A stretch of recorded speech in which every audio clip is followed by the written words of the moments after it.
दोस्तों, सच होते हुए नजर आ रही है 150 साल से ज्यादा पुरानी एक भविष्यवाणी। आज के समय में इससे जरूरी शायद दूसरा दस्तावेज नहीं हो सकता। इसे अपनी डायरियों में उतार लें, पोस्टर बनाकर अपने आसपास की दीवारों पर पाट दें, बल्कि हो सके तो इसे कंठस्थ कर रखें अगर आप बचे रह गए तो। दोस्तों, अगर आप लोग अमेरिका के बसने की कहानियां पढ़ेंगे तो पाएंगे असीम लालच की ईंटों से बनी इस बदसूरत ज्यामितीय संरचना की संपन्नता की बुनियाद में लगे गारे को वहां के मूल निवासियों का खून मिलाकर बनाया गया था। प्रकृति से सच्ची मोहब्बत करने वाले और अद्भुत सामुदायिक चेतना से भरपूर इन बहादुर मूल निवासियों को असभ्य आदिवासी कहकर संबोधित किया गया। उन्हें सभ्य बनाने और उनकी संपत्ति हड़पने के लिए यूरोप से आए गोरे लुटेरों अपराधियों ने जिस पैमाने पर खौफनाक नरसंहार, मारकाट और हिंसा की, उसकी थोड़ी बहुत भी कल्पना करनी हो तो कुछ किताबों को जरूर पढ़ा जाना चाहिए। इनमें फॉरेस्ट कार्टर की education of the little tree, William Osborne की द वाइल्ड फ्रंटियर और एलेन एक्सेलरॉड के क्रोनिकल्स के नाम फिलहाल याद आ रहे हैं। दोस्तों, आज से 170 साल पहले जब ये अत्याचार अपने चरम पर थे, सुकामिश नाम के ऐसे ही कबीले में सिएटल नाम का एक वीर सरदार हुआ। एक निडर युवा योद्धा के तौर पर उसने अपने आसपास के 6 स्थानीय कबीलों का नेतृत्व किया। दिसंबर 1854 में उसने तत्कालीन अमेरिकी राष्ट्रपति फ्रैंकलिन पियर्स को संबोधित करते हुए एक खत लिखा था। वॉशिंगटन के सरदार ने संदेशा भेजा कि वो हमारी जमीन खरीदना चाहता है। आप आसमान को बेच या खरीद कैसे सकते हैं? आप धरती के ताप को कैसे खरीद सकते हैं? हमारे लिए तो ये विचार ही अजीब है। यह अलग बात है कि हवा की ताजगी या पानी की चमक पर हमारा कोई अधिकार नहीं। इन्हें आप हमसे कैसे खरीद सकते हैं? इस धरती का हर हिस्सा मेरे कबीले के लोगों के लिए पवित्र है। चीड़ वृक्षों का एक एक सुई पत्ता, एक एक रेतीला तट, जंगल की एक एक अंधेरी रात, एक एक खुला मैदान और एक एक गुनगुनाता झिंगूर पतंगा मेरे लोगों की स्मृति और अनुभव में पवित्रता से दर्ज है। हम पेड़ के भीतर बहने वाले जीवन जल को उस रक्त की तरह जानते हैं जो हमारी नसों में बहता है। हम इस धरती के हिस्से हैं और धरती हमारा हिस्सा है।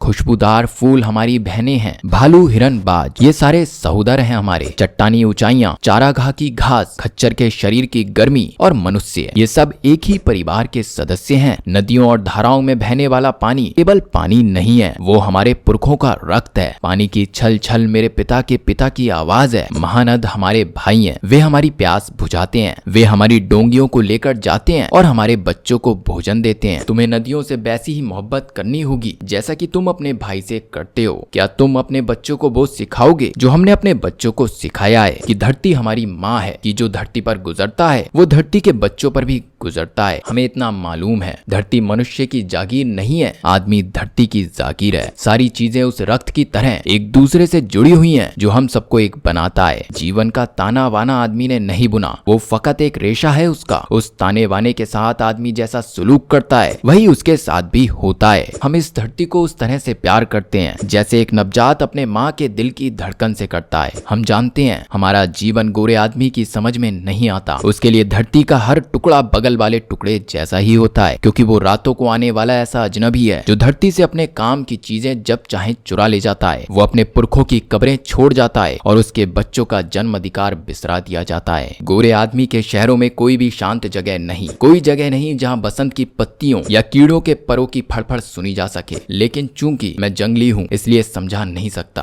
आपका शोर मेरे कानों के लिए एक अपमान ही है।